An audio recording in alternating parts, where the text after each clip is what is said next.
सर्वप्रथम अनंत अनंत उपकारी तीर्थंकर भगवंत भगवान महावीर स्वामी के भाव चरणों के अंदर सहस्र बार वंदन। मंच पर विराजमान श्रद्धे पूजनीय श्रद्धे गुरु भगवंतों के चरणों के अंदर कोटि से वंदन। धर्म प्रेम महानुभावों, माताओं एवं शीलवती बहनों, आप सभी श्रावक श्राविकाएं बड़े पुण्यवान हैं, बहुत भाग्यशाली हैं। कैसे महान संत हमारे उत्तर भारतीय प्रवर्तक राष्ट्र संत गुरुदेव श्री आशीष मुनि जी महाराज साहब के मुखारविंद से जीवन को बदलने वाली, जीवन के कल्याण के रास्ते पे आगे जाने वाली महान वाणी को सुन रहे हैं, ये वास्तव के अंदर सौभाग्य की बात है। आज मैं भी कुछ कहने का प्रयास करूंगा।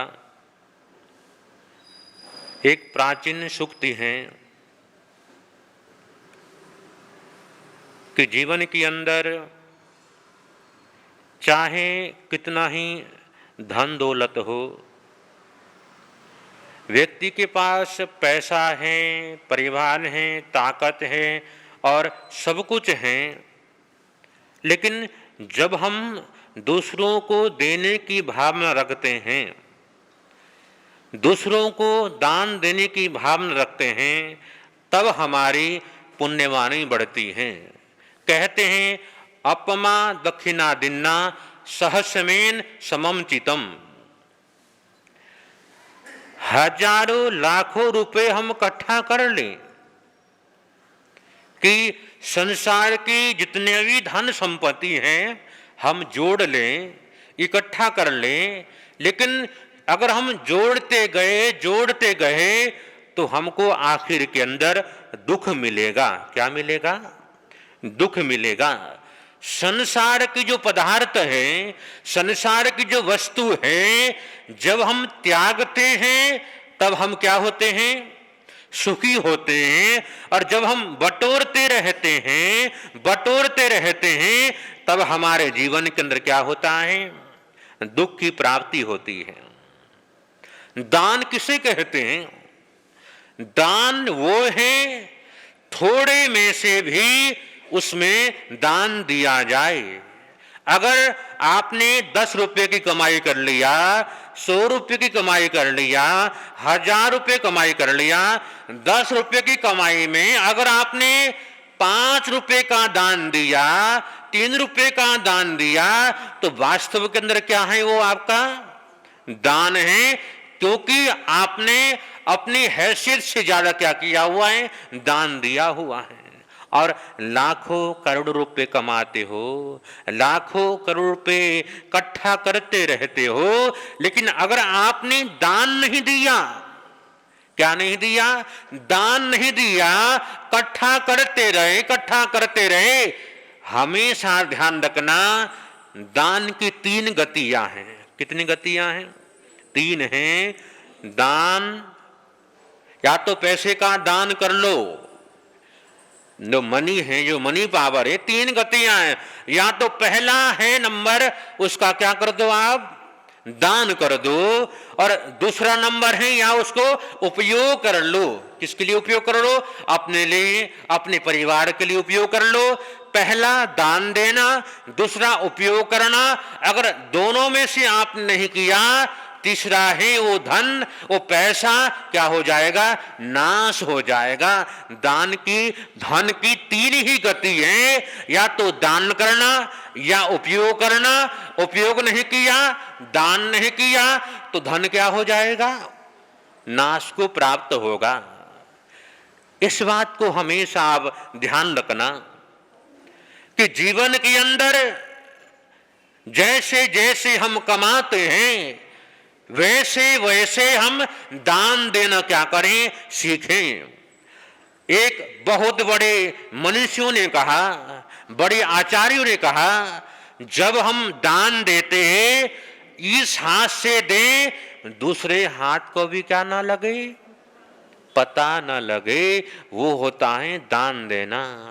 मन से, भावना से, अगर जिस हाथ से हमने दान दिया है किसी को पता न लगे किसने क्या किया है, अपने हाथ को भी मालूम क्या ना हो इसने क्या किया हो, इस हाथ से दान हुआ है।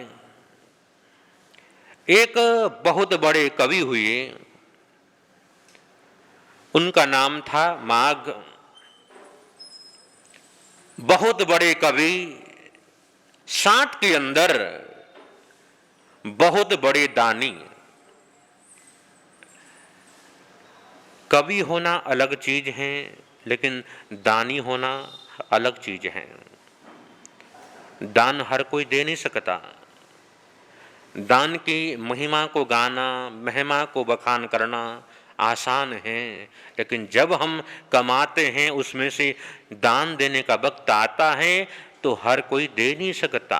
बहुत बड़े करोड़पति भी होते हैं, बहुत बड़े व्यक्ति भी होते हैं, साधन संपन्न लोग होते हैं, उनके पास सब कुछ है, दान दे सकते हैं, देने की भावना है, लेकिन अंतराय ऐसा है वो क्या कर सकते हैं, दे नहीं सकते। कई बार हम देखते हैं, हम गोचरी के लिए घरों में जाते हैं,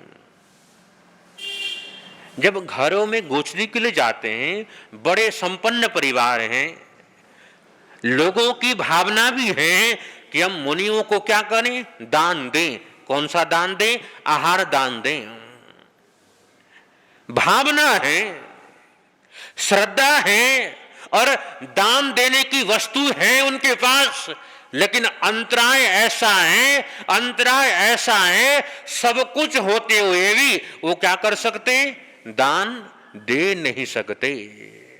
इसका मूल कारण है उन्होंने दान अंतराय का क्या किया हुआ है, कर्मों का उपार्जन किया है, बंद किया हुआ है।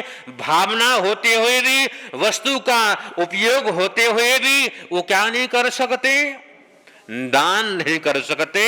अगर आपके जीवन में सब कुछ है, मन में भावना है, अनुकूलता भी है, लेकिन हमेशा क्या करना, आप देने की, देते रहोगे तो मिलता रहेगा, बांटते रहोगे तो आता रहेगा। भगवान ने कहा है, देता भावे भावना, लेता करे संतोष, वीर कहे सुन गोए मां, दोनों जासे मोक्ष। कहा है, देता भावे भावना,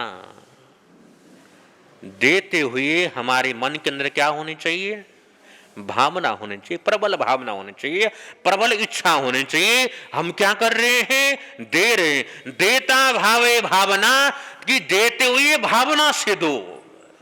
दानशील और तप और भावना। देता भावे भावना, लेता करे संकोच। जब लेते हैं ना हम, उस समय क्या करें, हम जिस दाता ने दिया है थोड़ा थोड़ा लें, थोड़ा थोड़ा हम क्या करें, इकट्ठा करें। गोचरी के लिए हम जाते हैं, घर घर में जाते हैं। जैन मुनियों की जो गोचरी होती है, गोचरी होती है, क्या होती है, गोचरी। जैसे गाय चरती है वैसे मुनियों को भी क्या करना है, गोचरी के लिए जाना है। गाय जब चरती है थोड़ा थोड़ा क्या करती है, घास चरती है, थोड़ा थोड़ा, उसकी जड़ को उखाड़ती नहीं है, थोड़ा खा लिया वो आगे बढ़ गई, थोड़ा लेते लेते आगे बढ़ती है। जैन मुनियों की जो भोजन की विधि है उसको कहते हैं गोचरी। क्या कहते हैं बहनों, गोचरी। आजकल तो आहार की कृपा करो कहते महाराज साहब, कई जगह तो कहते हैं महाराज साहब भोजन के लिए आना। किसके लिए आना, भोजन के लिए आना। लोगों की भावना है लेकिन जानकारी नहीं है। हमेशा मुनियों को विनती करना कि महाराज साहब हमारे घर के अंदर गोचरी के लिए क्या करना, पधारना, कृपा करना। गोचरी शब्द है, जैन अपने बंधुओं को, श्रावक श्राविकाओं को पता होना चाहिए। जैन मुनियों की जो भिक्षा विधि है क्या है, गोचरी, अर्थात गायों की तरह चरने वाले, लेने वाले। तो मैं कह रहा था देता भावे भावना, लेता करे संकोच। लेते हुए थोड़ा थोड़ा क्या करना चाहिए, लेना चाहिए, जिससे गृहस्थियों का भी काम चल जाए और मुनियों का भी, व्यक्तियों का भी क्या कर जाए, काम चल जाए। ले देता भावे भावना, लेता करे संकोच। वीर कहे सुन गोए मां, दोनों जासे मोक्ष।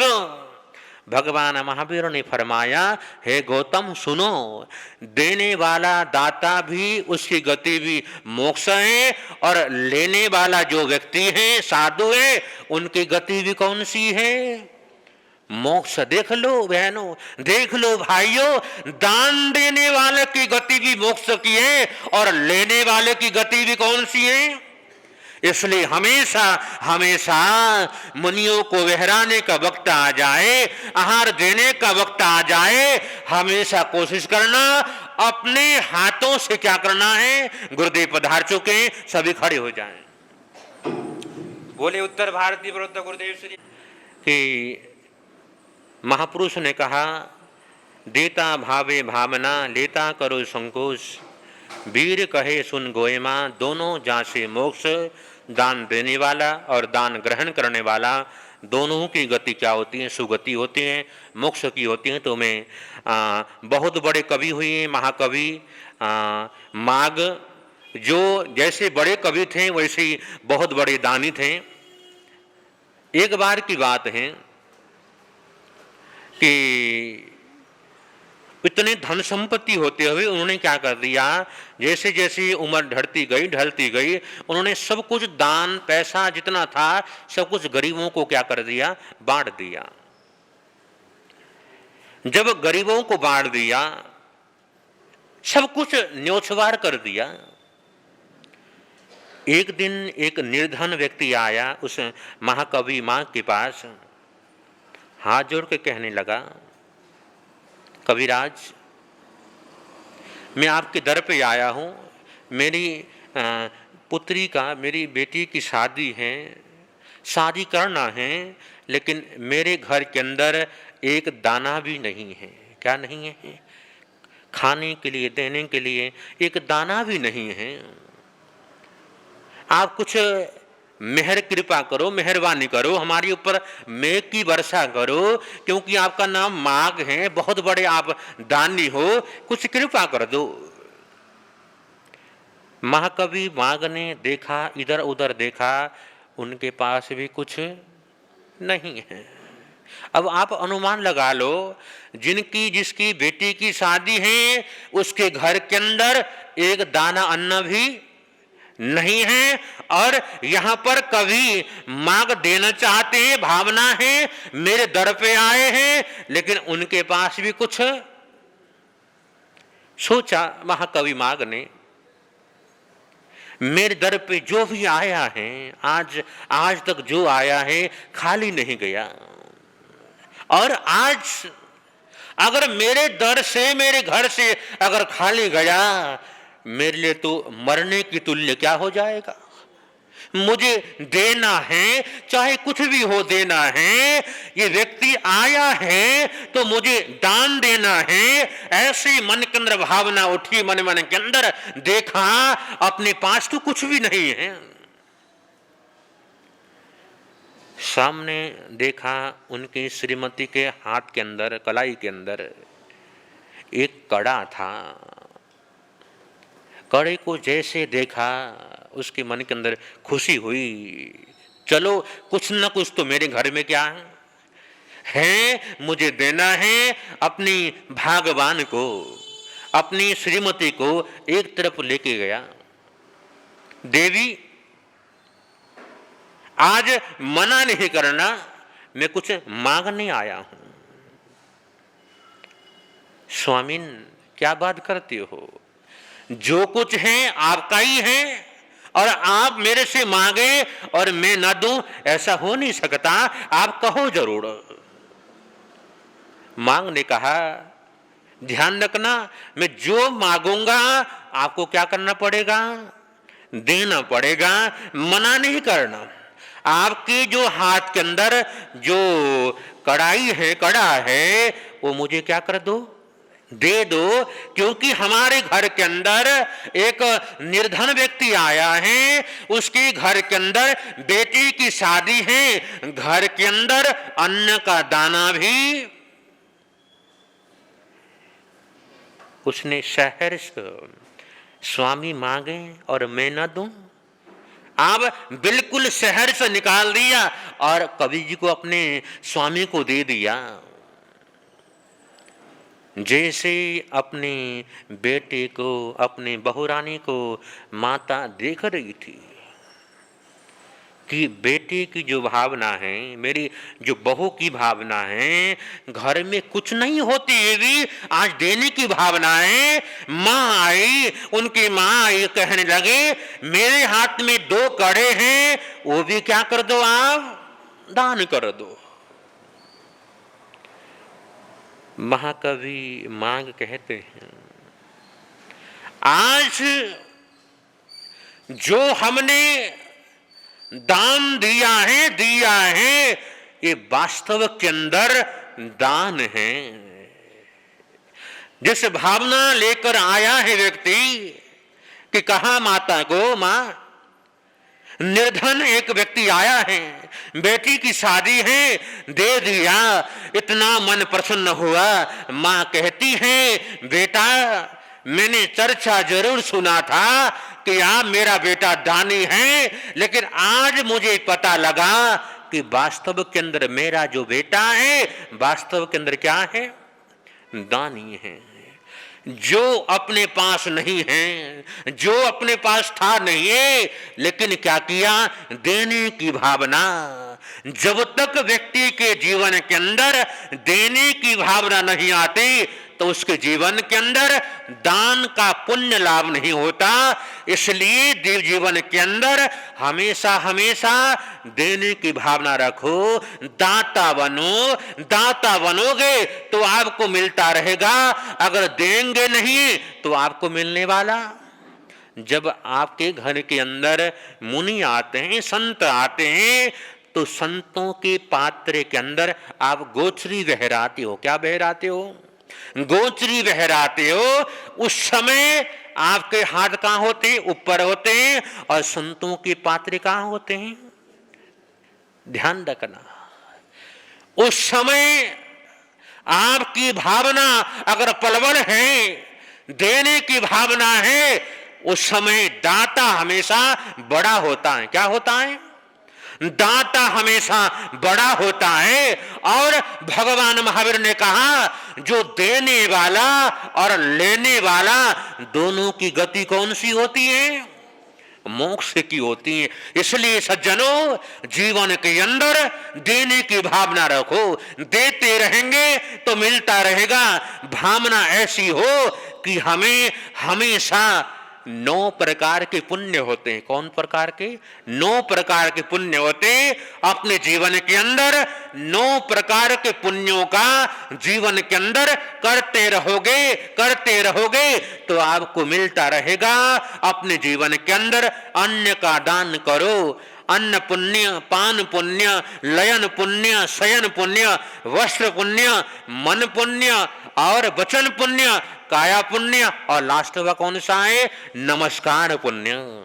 9 प्रकार के पुण्य के कार्य अगर हो सके तो रोज करना चाहिए, नहीं तो एक हफ्ते के अंदर ये पुण्य जरूर क्या करना चाहिए, करते रहेंगे तो आपको मिलता रहेगा। इसलिए महाकवि माघ ने कहा जो व्यक्ति के जीवन के अंदर थोड़ा भी है लेकिन देने की भावना कैसी है उसकी, बहुत श्रद्धा से दे रहे हैं, बड़ी भावना से दे रहे हैं, उस समय अगर श्रद्धा घनीभूत आ जाए, देने की उत्कृष्ट रसायन आ जाए तो आपके बहुत बहुत कर्मों की निर्जरा होती है, पुण्य का अनुबंध होता है। इसलिए जीवन के अंदर देने की भावना, दान देने वाला व्यक्ति, लेने वाला जो दाता देने वाला, लेने वाला जो व्यक्ति है, दोनों की गति है मोक्ष की गति। इसलिए प्रभु परमात्मा कहते हैं दान देते रहो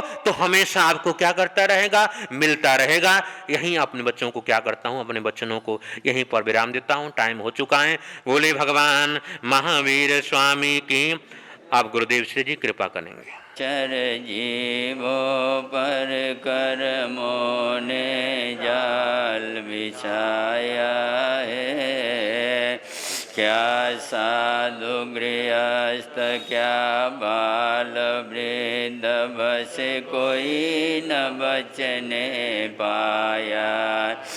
अति शुभ कर्मों के आने से संतों का समागम मिलता है। जिन वाणी श्रवण करने से दुख जन्म मरण का मिटता है, दुख जन्म मरण का मिटता है। समय नदी की धार की जिसमें सब बह जाया करते हैं। है समय बड़ा तूफान प्रबल पर्वत झुक जाया करते। अक्सर दुनिया के लोग समय में चाकर खाया करते हैं, लेकिन कुछ ऐसे होते जो इतिहास बनाया करते, इतिहास बनाया करते।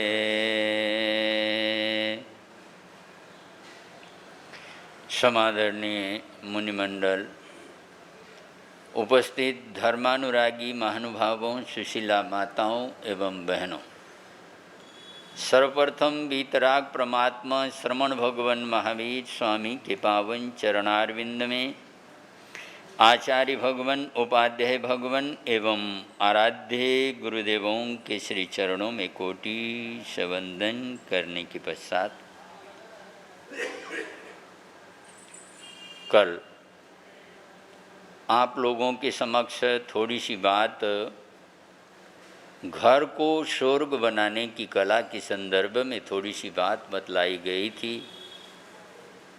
स्वर्ग की कल्पना करने की ज़रूरत नहीं है, स्वर्ग के लिए माला फेरने की ज़रूरत नहीं है, स्वर्ग के लिए तपस्या करने की ज़रूरत नहीं है।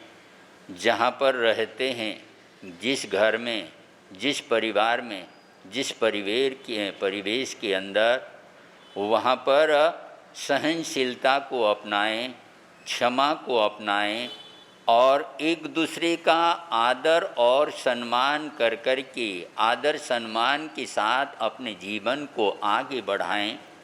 अगर अगले वाला आग होकर के पेश होता है तो, और खुद को पानी बना कर के रहना उसी घर में है, जीवन जीना उन्हीं परिवार के सदस्यों के साथ में है, लेकिन और ये तनाव के साथ ऐसे दांत कटकट कर कर के या तू मैं करके झगड़े में, असमाधि में, न अपने को शांति न अगले वाले को शांति। देखा अगले वाला बदलने वाला नहीं है, और वो और यह अपने अहंकार के अंदर या अपनी बातों के अंदर अड़ा हुआ है तो कोई बात नहीं, अगले वाला नहीं बदलता तो अपन जे हम बदल दें, अपन बदल कर के चलते हैं तो वहाँ पर असमाधि नहीं होगी, अशांति नहीं होगी किसी भी तरह से।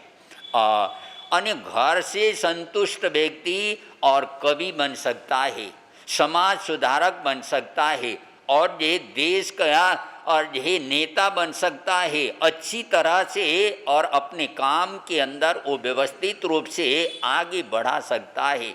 लेकिन घर में ही असमाधि हो, अनेक प्रकार के टेंशन, अनेक प्रकार की चिंता, अनेक प्रकार की परेशानी अगर उसके दिमाग में हो, कहाँ उसके दिमाग में कविताएं सूझने लगेगी, कहाँ वो समाज के लिए, कहाँ वो देश धर्म और राष्ट्र के लिए और काम कर पाएगा, या कहाँ अच्छाई की तरफ वो बढ़ पाएगा। उस आधार पर जहाँ रहते हैं, जिस परिवेश के अंदर रहते हैं, उसी घर को, उस परिवेश को और ये शांतिमय स्वर्गमय बनाएं।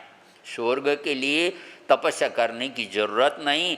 पहले भी मैं एक बार बोल के हटा हूँ, गाय भैंस भेड़ बकरी आदि जो शाकाहारी आदि जानवर है और शांत है, माने अकाम निर्जरा, न चाहते हुए भी कष्टों को झेल करके, प्यास लग रही है, समय पर पानी नहीं मिल रहा है और सहन करना पड़ रहा, भूख लग रही है लेकिन मालिक चारे का ध्यान नहीं देता है और उसको सहन करना पड़ रहा है, चिलचिलाती धूप 42-45 डिग्री टेम्परेचर और सूर्य के प्रकाश के कारण बना हुआ है, आसमान में कहीं बादल नहीं है, खुली जगह पर उस भैंस को, उस गाय को या उस जानवर को बांधा हुआ है, लेकिन इच्छा तो नहीं कष्ट झेलने का उस जानवर का, लेकिन क्या करें,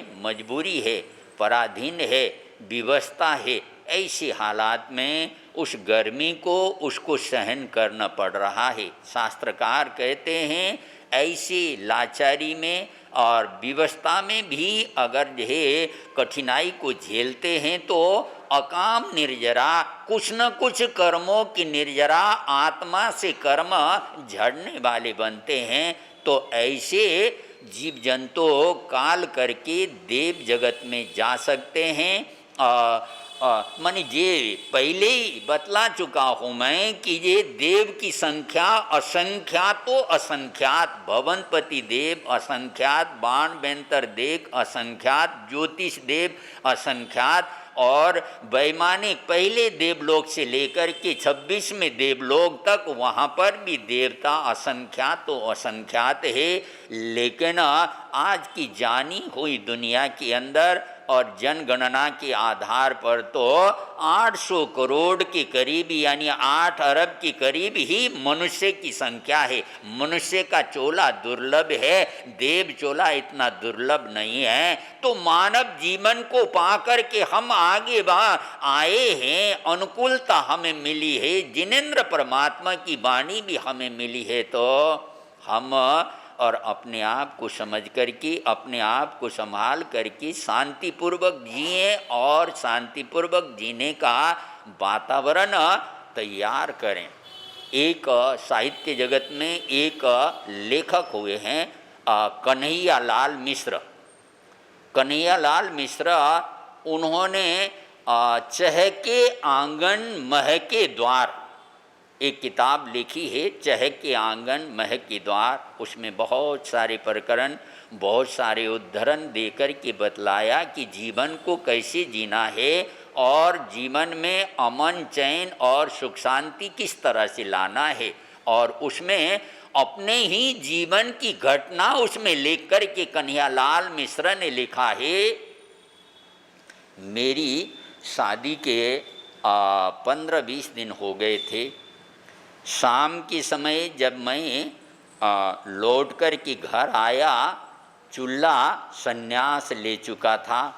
घर में बिल्कुल शांत, कोई आवाज़ नहीं, कोई कुछ नहीं। तो मैं ऊपर गया तो पत्नी कमरे में लेटी हुई है। पता चला उनकी तबीयत ठीक नहीं है, उसके कारण और भोजन भी सुबह को ही बना करके, तबीयत ठीक नहीं है इसीलिए सुबह को ही बना करके और शाम को भी वही भोजन करना है। ऐसा तो अच्छा ठीक है, मैं वैद्य को बुलाता हूँ और ये कपड़े बदल करके, घर के कपड़े और पहन करके कन्हैयालाल मिश्र वहाँ से नीचे उतरे। पत्नी ने सोचा शायद ये नहाने के लिए चले गए हैं, 10 मिनट 15 मिनट हो गया, अभी तक लौट कर के नहीं आए हैं। क्या बात, वो उठी और उठ कर के नीचे चली गई। और नीचे चली गई तो देखती क्या है कि ये कन्हैयालाल यानी पति, उसका पति रसोई के अंदर और ढेर चूल्हा चालू है यानी गैस चालू है और सब्जी को छोंक लगा दिया है, आटा भी गूंद करके रोटी बनाने की तैयारी में और ये लगे हुए हैं। पत्नी ने धीरे से पूछा, आप ये क्या कर रहे हैं? तो कहा कि मुझे बासी खाना खाने की आदत नहीं है, आपकी तबीयत ठीक नहीं है, जो सुबह का बना हुआ भोजन था वो भोजन मैंने मेहरी को दे क्या कर दिया, नौकरानी को दे दिया है। अभी आप चौकी वहाँ पर रख दिया, आप यहाँ पर बैठिए, अभी भोजन तैयार होता है। और ये पत्नी को वहाँ पर बैठाया और ये रोटी बनाने के उपक्रम में और वो वहाँ पर लग गए। और लगने की बात थी, पत्नी और कितनी मात्रा में तबीयत खराब थी, क्या थी पता नहीं, लेकिन उससे देखा नहीं गया और ये तो हो नहीं सकता है। और मन ये वहाँ पर बेलन लेकर के बेलना और लेकिन कन्हैयालाल पीछे नहीं हटे और काम का बंटवारा करते रहे। और वो दिन सो दिन मुझे जिंदगी में कभी बासी खाना खाने का ये क्या हो गया, मौका आया ही नहीं, पहली बार ही। और ये वो समझ गई थी कि इनकी आदत ऐसी है तो मुझे इनको ये बासी खाना खिलाना नहीं है। यानी कि दूसरे को बदलने से पहले अपने आप बदलने का हम प्रयत्न करेंगे तो और यह अगले वाला भी और बदलेगा, अगले वाले के भी भावना मन उसी तरह से एक दूसरे की भावना का कदर कर कर के अगर आगे बढ़ते हैं तो और ये घर एक प्रकार से स्वर्गमय होता है।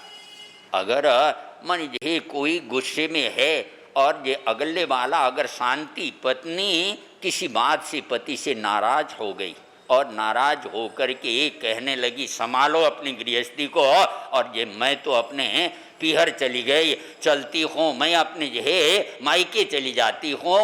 और गुस्से में आकर के बोलने लगी तो पति ने कहा कोई बात नहीं, और बच्चे अपने ननिहाल चले जाएंगे, मैं भी अपने जे ससुराल चले जाऊंगा, तुम अपने पीहर चली जाओ, कोई बात नहीं। और उसने उस बात को उस तरह से मोड़ दिया, लेकिन और उसके दिमाग में जब क्रोध आया था, वो क्रोध यानी कि अगले वाला समझदारी से और दूर दृष्टि से अगर व्यवहार करता है, काम करता है तो और ये अगले वाला जिसका क्रोध ऐसे आगे बढ़ा हुआ है, उसके जीवन में भी परिवर्तन, उसके जीवन में भी मोड़ आना ही आना है, बदलाव आना ही आना है। मन ये पति घर में आया, खाना खाने के लिए बैठा तो सब्जी में नमक डबल पड़ गया था। गलती इंसान से हो जाती है, पता नहीं चला। पुराने ज़माने में तो मन नेपाल में मैंने देखा कि यह आदमी को, बड़ों को खिलाए बगैर बहनें अपने मुंह में कुछ भी डालती नहीं थी। आजकल तो और कैसा बना है, नमक कम है, टेस्टी है या नहीं है, और उसका यह चक्कर के बनाने की और शायद ऐसी आदत है तो और शायद उस बहन ने मन चक्कर के देखा नहीं था। मन ये क्रोध में आ गया, जैसे ही नमक इतना तेज तो गुस्से में आकर के ये क्या हो गया, थाली पटक दिया। और ये इतने मेहनत और दिन भर खप करके और भोजन के लिए आए तो भी इतना लंबा समय होने के बाद भी और भोजन बनाने की कला भी नहीं आती है, ये है वो है। क्रोध में आकर के पटक करके उठा और वहाँ से रवाना हो गया है। पत्नी विचार करती है, सोचती है यार कैसे के पल्ले पड़ गई हूँ। बोल सकते थे और यही उससे नहीं तो दही के माध्यम से, अचार के माध्यम से, चटनी के माध्यम से और उसमें थोड़ा सा और ये पानी डाल कर के भी लिया जा सकता है। बात में बात याद आ गई तो बतलाओ। और मदन मोहन मालवीय और ये भोजन करने के लिए बैठे हुए थे। आज से 100 साल पहले की बात मैं आपके सामने रख रहा हूँ। और पुत्रवधू भोजन परोस रही थी। मानी जी उस जमाने में घूंघट आदि पल्ले का भी यह रिवाज काफ़ी था और बड़ों के साथ बहुओं के बोलने का बहुत कम प्रसंग आता था। तो भोजन की थाली उनके यहाँ पर और ये दे दी गई, रख दी गई और बच्चा रोने लग गया और इसीलिए वो पूरा पानी वगैरह भोजन सब कुछ वहाँ पर देने के बाद बच्चे को संभालने के लिए अंदर चली गई। तो मदन मोहन जी उन्होंने देखा और जो जग पास में रखा हुआ था वो जग से पानी थोड़ा दाल के बर्तन में पानी डाल दिया। योग ऐसा बना कि अंदर से बहू ने देख लिया, पुत्र वधू ने देख लिया दाल के बर्तन में पानी डालते हुए।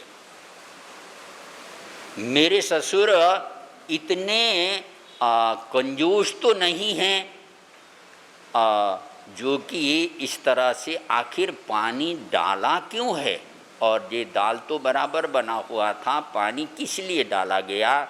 ठीक है, पूछ तो सकती नहीं थी। और बात आई गई जब भोजन करने के लिए बैठी, चावल लेकर के उसमें दाल डाल कर के खाना खाने लगी तो और उसमें नमक की मात्रा अधिक थी, यानी कि न बता करके परिवार में अशांति न हो, देवरानी जेठानी यहाँ पर ये हो और ये बड़े छोटे या और ये भेदभाव ईर्षा द्वेष इसको बनाना नहीं आता, ऐसा वैसा यह भाव न आए और ये परिवार में शांति बनी रहे। और उसके हिसाब से बिना कहे ही और क्या हुआ, और ये नमक अधिक पड़ गया तो थोड़ा पानी डाल करके, बहुत बार ऐसा हमारे साथ भी होता है। और घर है कहाँ पर, हमें तो गोचरी करना है, भोजन लेकर के जब आते हैं तो कई बार माने नमक डालना ही भूले हुए होते, कोई बात नहीं, ये जिह्वा के चटोरेपने के पीछे काय को भागने का है। और कभी कभी नमक ज़्यादा, अगर ज़्यादा नमक है तो उसमें पानी डाल दिया और ये उसके बाद खाना खा लिया। तो इसी तरह से मदन मोहन मालवीय ने बताया कुछ नहीं, खाना खा लिया और ये दाल में और नमक ज़्यादा होने के कारण परिवार में अशांति न हो जाए या सास बहू को कुछ न कहे और उसके कारण वातावरण के अंदर खराबी ना आ जाए, उसके हिसाब से और उन्होंने बिना बोले ही चुपके से वो काम कर दिया था। तो बतला रहा था, क्रोध में आकर के थाली पटक करके ये क्या हो गया, वहाँ से बिना कुछ खाए ही चला गया। माने जी खोमची वगैरह में जाकर के कुछ चाट पकौड़ी या कुछ थोड़ा बहुत खा लिया, लेकिन भोजन भोजन है और ऐसे ही ये बाजार का ही है। तो उस हिसाब से जाके दुकान में बैठा था, क्रोध के कारण उसकी आंखें अब भी लाल थी और ये ग्राहक आए और ये सेठ जी क्या बात है, आज आपके आंखें लाल कैसे, लेना हो ले लो नहीं तो जाओ।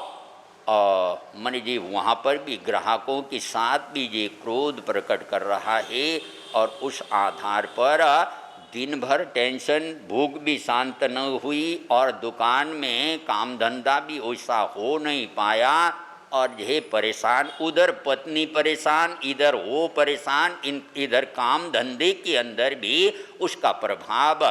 दूसरी तरफ ये हुआ कि और एक दूसरा युवक घर आया खाना खाने के लिए, मन खाना खाने बैठा तो वाकई ही सब्जी में या दाल में नमक ज़्यादा है, लेकिन उसने क्या किया, और बहुत लंबे समय से हमने साथ बैठकर के भोजन किया नहीं है, आज साथ बैठकर के भोजन करते हैं। पत्नी को भी कहा आओ हम दोनों साथ में खाना खाते हैं, और एक बार दो बार तीन बार बोला अच्छा ठीक है, खाना खाने बैठी और ये पहले ही ग्रास तोड़ करके पहला ही ग्रास मुंह में डाला, पता चला अरे इसमें तो नमक बहुत ज़्यादा है, और कटोरी उठा करके और ये वहाँ से उठी अंदर गई। आपने कुछ कहा भी नहीं, कुछ बोला भी नहीं, और इसमें तो नमक इतना, दही लेकर के आई या चटनी लेकर के आई या अचार जो भी है या और कुछ दूसरी सब्जी जो बनी वो लेकर के आई। First impression is last impression, एक अंग्रेजी का कहावत है, पहला ही जो प्रभाव होता है और लास्ट तक। यार कमाल है, न कभी गुस्सा किया, न इन्होंने कोई शिकायत किया, न कुछ कहा, लेकिन कहने का तरीका भी ऐसा ढूंढ लिया, ऐसा तरीका ढूंढ लिया कि जो है साथ में खाना खाने बैठा करके और वो खुद खाने पर मुझे पता चल जाए और मैं अपनी गलती का एहसास मैं खुद ही कर पाऊँ, और उस ढंग से इन्होंने ये क्या किया है, मानी समर्पण भाव, पति के प्रति आदर, पति के प्रति सम्मान, और ये टोंटिंग की भाषा करने से, ये बोलने से या और ये व्यंग और ये ऐसा या तुम ऐसा हो, तुम्हारे माता पिता ने कुछ सिखाया भी नहीं, ऐसी वैसी अगर ये कहना हो। और बहुत बार बहनें अपने लिए कुछ कहा जा रहा है वो सहन कर लेगी, लेकिन अपने माता पिता के बारे में, अपने भाई और उनके बारे में अगर कुछ कहना हो और सुना है, ये तो आप लोग जानते होंगे, हमने तो संसार किया नहीं है, और जिन्होंने संसार किया हो वो जानते हैं कि जो है मन ये ऐसा होना है तो वो सहन नहीं कर पाती है। तो मतलब ये कहने का, कहना, सहना, रहना, हमें कैसे, कब, कहाँ, कौन से शब्द किस रूप में कहना है, और कहने की कला अगर ये आ जाए तो मन बिगड़ी हुई बात भी संभल सकती है। अकबर बादशाह के दरबार में एक ज्योतिष आ गया था, और ज्योतिषी और अच्छा, बहुत अच्छा भविष्य वक्ता अकबर बादशाह ने उसको बुलाया, और ये इसका हाथ, उसका हाथ, इसकी कुंडली, उसकी कुंडली, बहुतों की कुंडली देखी, और देखने के बाद जब अकबर बादशाह की कुंडली देखी या उसका हस्तरेखाएं वगैरह उसको उस ज्योतिषी ने देखा, और ये माने ज्योतिषी विचार कर रहा, बादशाह अकबर के दरबार में उन्होंने बुलाया तो आज तो मुझे भरपूर भरपूर इनाम ये क्या करने वाला है, मिलने वाला है। ऐसे भावों के साथ वो वहाँ गया था और बढ़ चढ़ कर की बातें बतला रहा था, ये ऐसा है, वैसा है, भविष्य ऐसा है, वैसा है, और कहते कहते और ज्योतिष बोल गया, बादशाह सलामत, आपके सामने ही आपके परिवार के सब सदस्य ये क्या हो जाएंगे, काल धर्म को प्राप्त हो जाएंगे, यानी उनकी मौत हो जाएगी। जब ये शब्द सुना अकबर ने ऐसा क्रोध आ गया, मन का नालायक कहीं का, और ये मेरे पूरे परिवार को ख़त्म कराने के लिए यहाँ पर भाग मन ये उसको वहाँ से मन के मारो डंडा या इसको हकालो यहाँ से, इनाम इनाम कुछ नहीं, और यह अपमानित कर करके उसको वहाँ से धक्का दे दिया गया। जा रहा था आगे, चेहरा लटका करके योग ऐसा बना, उधर से बीरबल आ रहे थे। बीरबल ने देखा, पंडित जी नमस्कार। हाँ जी, हाँ नमस्कार, कहाँ से आ रहे हैं, क्या बात, आज आपके चेहरे में प्रसन्नता नहीं है और कुछ चिंता झलक रही है, बात क्या।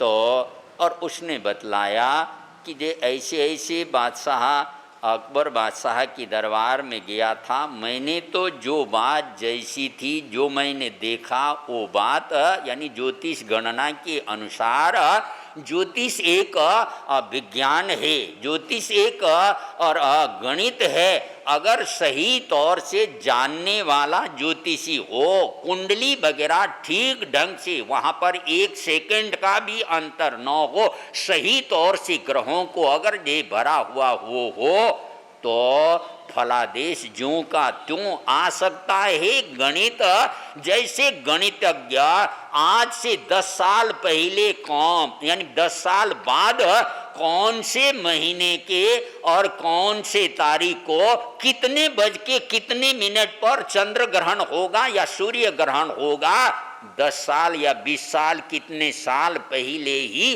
वो गणना के आधार पर वो जे क्या कर देते बता देते हैं और टाइम वो ही होता है। उस दिन चंद्र ग्रहण या सूर्य ग्रहण उस दिन होता है। तो मतलब ये गणना, ज्योतिष भी एक गणना है, लेकिन कुंडली अगर सही सही बनी हुई हो, बच्चे का जन्म हुआ है 9 बजे, लेकिन और ये अनुमानित बहुत बार घड़ियां भी आगे पीछे होती है अनुमानित, और ये 9:15 के करीब, और ये अब वो पंडित झोला छाप पंडित नहीं होगा, केवल खाना पूर्ति और ये केवल अपना पेशा धंधा चलाने वाला नहीं, जानकार और सही अगर वो पंडित होगा और सही टाइम उसको दे दिया जाए, उसी आधार पर उसमें ग्रहों को मेघ वृक मिथुन कर्क सिंह कन्या तुला वृश्चिक धन मकर कुंभ मीन कौन से राशि के अंदर कौन सा ग्रह विचरण कर रहा है, उसको उस ढंग से अगर ये रख लिया जाए तो उसका फलादेश वैसे ही आता है। तो बीरबल ने कहा कि यह बात कुछ नहीं, आपने जो कहा ठीक कहा, लेकिन कहने के तरीका के अंदर अंतर आ गया है। आप एक काम करो कि यह अपना वेश बदल करके और पगड़ी वगैरह भी दूसरा करके वेश बदल करके और माने यह दरबार के अंदर आ जाओ, और ऐसे नहीं ऐसे कहना है, इस तरह से बात रखनी है। ठीक है। अगले दिन उसको बीरबल के कहने के अनुसार वो ज्योतिष वो पंडित वहाँ पर आ गया, और यह पंडित आया तो और उसके सामने इसका उसका उसका सबकी कुंडली या सबका जो है वो दिखाया गया बतलाया गया। तो मन जे वो कहता है जैसे बीरबल ने इशारा किया था, बोलने का ढंग उत्तर देने का तरीका उसके अंदर क्या हुआ था, अंतर हुआ था। उसने कहा बादशाह सलामत, गजब है, आपकी उम्र तो परिवार के सारे सदस्यों से सबसे अधिक उम्र आपकी है। कल क्या बोला था, आपके सामने सारे परिवार के सारे सदस्य मर जाएंगे या चले जाएंगे, और लेकिन आज कहा, और ये परिवार के आपके परिवार के सारे के बेटे बेटियां पत्नियां और ये वो परिवार के सारे सदस्यों में सबसे अधिक लंबी उम्र आपकी है। बात तो एक ही है, बात में तो कोई अंतर नहीं, लेकिन कहने के ढंग के अंतर ये क्या हुआ, अंदर अंतर आ गया है। और उसके कारण ही ये देखो ये ज्योतिष कितना तगड़ा है, ये कितना बढ़िया है, और ये कल जो आया था और वो तो मेरे सामने ही सारे के सारे को मरने की बात बोल रहा था, लेकिन अब बहुत सारा इनाम और ये बहुत सारा और उसको दौलत आदि दे करके वहाँ से उसको विदा किया। बीरबल की ये बुद्धिमत्ता, बीरबल की टेक्निक, बीरबल की समझदारी के आधार पर उसको उसने बतलाया कहने का ढंग कैसा होना चाहिए, क्या कहने से कैसा क्या। एक हेडमास्टर पहले हाई स्कूल में हेडमास्टर का काम करते थे, अब अपना ही ये स्कूल खोल करके स्कूल चला रहा है।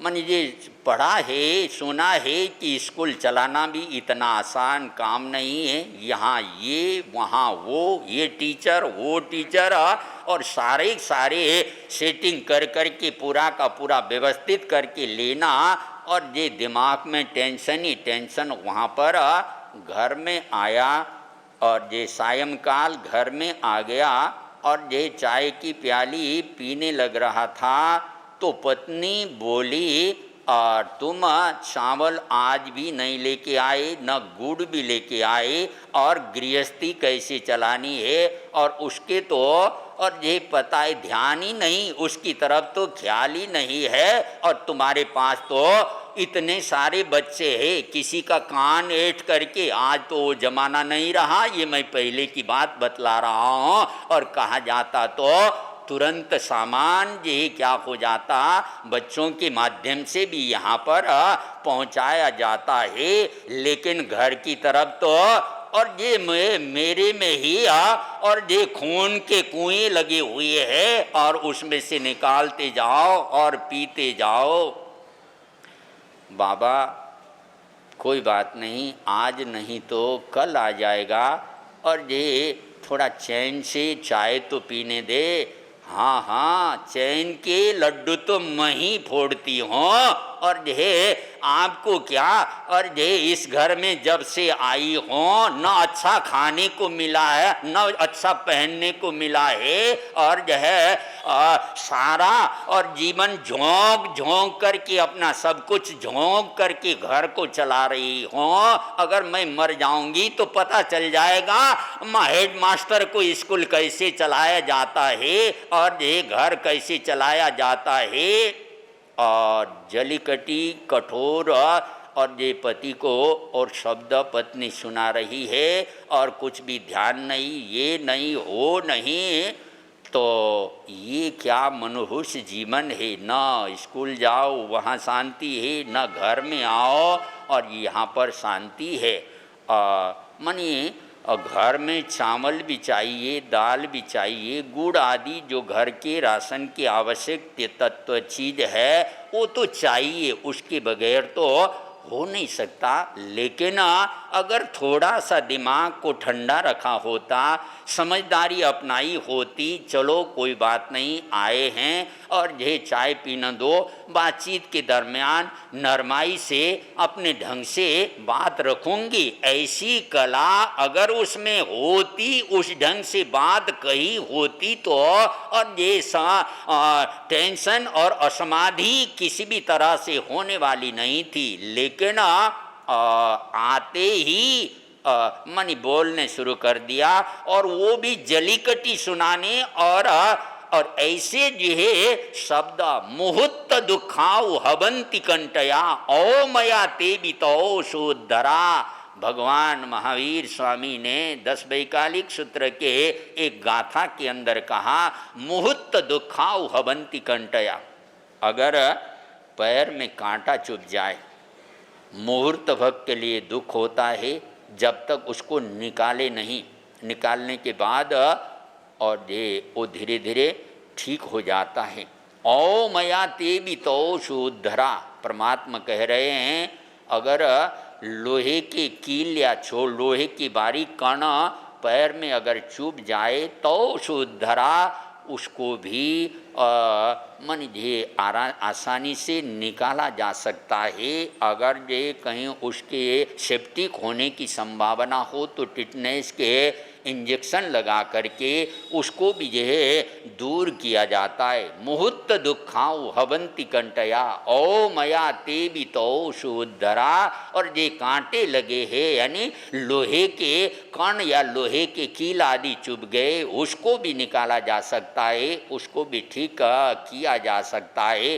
बाया दुरुत्तानी दुरुद्धरानी, लेकिन जो शब्द हमारी जबान से जे क्या हो गए निकल गए, बाया दुरुत्तानी दुरुद्धरानी बेरानुबंधानी महाभयानी, वो शब्द ऐसे है कि जे उन शब्दों का उपयोग सोच समझ करके बहुत दूर दृष्टि से, बहुत समझदारी से और ये उन शब्दों का उच्चारण होना चाहिए। ऐसे ही जो है शब्दों को और जो है व्यंग्यात्मक रूप में टोंटिंग की भाषा में उसका उच्चारण होना नहीं चाहिए। मैं बहनों से पूछ लेता हूँ, जब बच्चे का जन्म होता है क्या करते हैं उस बच्चे को?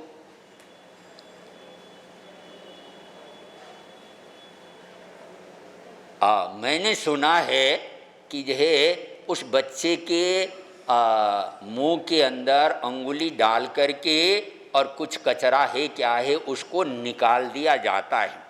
जो और अपने घर में रहते हुए जो मैंने सुना वो बात आपको रियल में क्या है वो आप जानते होंगे। और जो है और ऐसा अगर उसका निकाल दिया जाता तो वो बच्चा जीवन में घूरता नहीं, खर्राटे लेता नहीं। बच्चा हो या बच्ची अगर नहीं निकाला जाता है तो और ये खर्राटे लेता कहाँ तक सही है मैं बोल नहीं सकता हूँ, जहाँ मैं इसको गारंटी के साथ नहीं बोल सकता हूँ, लेकिन ऐसा मैंने वहाँ पर नेपाल में रहते हुए सुना था। और सबसे पहले बच्चे के और उस जिह्वा पर शहद को चटाया जाता है, ऐसा सुना है। शहद को चटाया जाता है और उसके बाद जीवन काल में लड्डू, पेड़े, गुलाब जामुन, रसगुल्ला और पता नहीं कौन कौन सी मिठाइयाँ और पता नहीं, और ये दूध में शक्कर डाल करके और ये चाय में शक्कर डाल करके कितना कितना मीठा इस जिह्वा को ये क्या किया, खिलाया गया। और ये और दूसरी बात देखिए, ये हमारी आँखें सबसे नाजुक, हमारे शरीर के सबसे नाजुक तंग अंग में से कोई अंग है तो ये आँख है। लेकिन कुदरत ने इस आँख को ये क्या किया है, हल्के से पलक ही दिए हैं इसकी रक्षा करने के लिए। लेकिन ये अंदर जो बैठी हुई लालीबाई है, अंदर जो बैठी हुई लालीबाई है, मीन में ये खट्टा है, ये मीठा है, ये तीखा है, ये चिकना है, ये कड़वा है, ये कसैला है, आदि आदि, और ये मीन में करने वाली अंदर जो बैठी है उसके लिए तो 32 पहरेदार खड़े किए गए हैं। जानते हैं ना, 32 पहरेदार उसके लिए खड़े किए गए हैं। जैसे पुराने जमाने में किले की रक्षा करने के लिए बहुत बड़े बड़े फाटक और उसके तीखे तीखे हाथी भी आकर के जो उसको तोड़ना चाहे तो तोड़ न सके, जो ऐसे और क्या करते थे, कपाट बनाए जाते थे। ऐसे ही आधार ओष्ठ ऊपर और नीचे, अंदर तो 32 पहरेदार और बाहर से ऐसे मजबूत फाटक, और उसके बीच में जाकर के लालीबाई बैठी हुई है। और वो अगर जहर उगलने शुरू हो कर दे और ये समाज में, परिवार में, देश में, राष्ट्र में आग लगाने का काम कर दे, और ये कभी आप लोगों ने अपने काम धंधे का, व्यापार का हिसाब तो बहुत कुछ हर रोज और लगाते होंगे, नहीं तो महीने में या जब जब भी आप हिसाब सब लगाते होंगे। लेकिन मैंने आज तक कितना शक्कर खा लिया होगा इसका हिसाब लगाया क्या? लगाया तो हाथ खड़ा करके बताना, भाइयों में या बहनों में कोई भी। शायद आज तक किसी के 50 साल की उम्र हो गई, किसी की 60-70 कितने कितनी उम्र हो गई, एक बोरी शक्कर तो खा गए होंगे। आज तक एक बोरी शक्कर तो खा गए होंगे। इतना ये मीठा, इतना शक्कर जो है जिस जिह्वा के माध्यम से। और दूसरी बात ये है कि हमारे शरीर का किसका वजन कितना है, किसकी चौड़ाई लंबाई चौड़ाई कितनी है, अपने अपने हिसाब से कोई 55 किलो, कोई 60 किलो, कोई 70, 80, 90 कितना किलो या 100 किलो, इतने वजन के शरीर में। और शरीर का कोई भी दूसरा अंग ऐसा नहीं है वो ये बता सके कि ये मीठा है, ये खट्टा है, ये तीखा है, ये कड़वा है, ये कसैला है। लेकिन कुदरत की देन क्या है, ये छोटी सी 2.5 इंच के करीब की ये जिह्वा ये सारा का सारा बताने में समर्थ है। हाँ, ये मीठा है, ये तीखा है, ये खट्टा है, ये कसैला है, ये कड़वा है। और बताने वाली ये जिह्वा, और ये छोटी सी जिह्वा और वो बोल जाती है, आपू कह के अंदर रही जूती खात कपाल। और ये कुछ का कुछ अगर बोल गए तो उसका परिणाम बड़ा खतरनाक होता है। तो कैसा कहना कहना, सहना, रहना, कब कहना, किस समय कहना, किस तरह से शांति पूर्वक अगर जो है हम शब्दों का उच्चारण बात को तो और जो है वो हेडमास्टर को कह मानी शांत होने के बाद उसके बाद मानी ये घर में चावल नहीं है, गुड़ नहीं है, दाल नहीं है और ये आप लाइए या मंगाइए और ये प्रेम से भी कह सकती थी और ये वहाँ पर कोई तनाव का, कोई अशांति का या टेंशन का वातावरण न पत्नी को होता न पति को होता, लेकिन और ये आते ही उबलने शुरू हो गई और ये मैंने ये इस पूरा जीवन को झोंक दिया, शरीर को झोंक दिया, खून के कुएं लगे हुए हैं और ये पता चल जाए मेरे मरने के बाद मेरी जगह कोई मैम आई होती तो श्रीमान जी को पता लगता ये वो और ये वो शब्द कलेजे के अंदर बतला रहा था। मुहूर्त दुखाउ हबंती कंटया ओ मया ते बितो शुद्धरा बाया दुरुत्तानी दुरुद्धरानी बेरानुबंधानी महाभयानी। ये शब्द तो बैर को बढ़ाने वाले और महाभय को तैयार करने वाले द्रौपदी के वो शब्द अंधा नहीं तो अंधे की औलाद उसने महाभारत को ये क्या कर दिया था और खड़ा कर दिया था। तो और ये हम सोच करके समझ करके भाषा का उपयोग करें, जिन जीवन में शांतिपूर्वक संभाव से और जीने का माने कला सीख कर के आगे बढ़ें, आनंद रहेगा, मंगल रहेगा, सुख शांति रहेगी। 5-5 नवकार का उच्चारण, लेकिन कोई भी खुले मुँह से नहीं बोलेंगे, रुमाल या हाथ लगा कर के बोलेंगे। नमो अरिहंतानां नमो सिद्धानां नमो वज्रायानां नमो लोये सब साउनां नमो अरिहंतानां नमो सिद्धानां नमो आयरियानां नमो वज्रायानां नमो लोये सब साउनां नमो अरिहंतानां नमो सिद्धानां नमो आयरियानां नमो वज्रायानां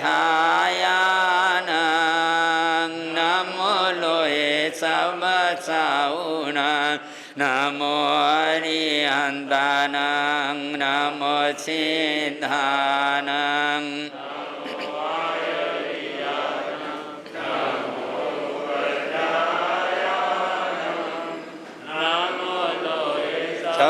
साउनां नमो अरिहंतानां नमो सिद्धानां नमो आयरियानां नमो वज्रायानां नमो लोये सब साउनां एसो पंच नमोकारो सब पावपनाशनो मंगलानंज समेसिं पाढ़मम हवै मंगलं मंगलानंज पाढ़मम हवै मंगलं। बोलिए पंच परमेष्टि भगवान की, शासनपति श्रमण भगवान महावीर स्वामी की।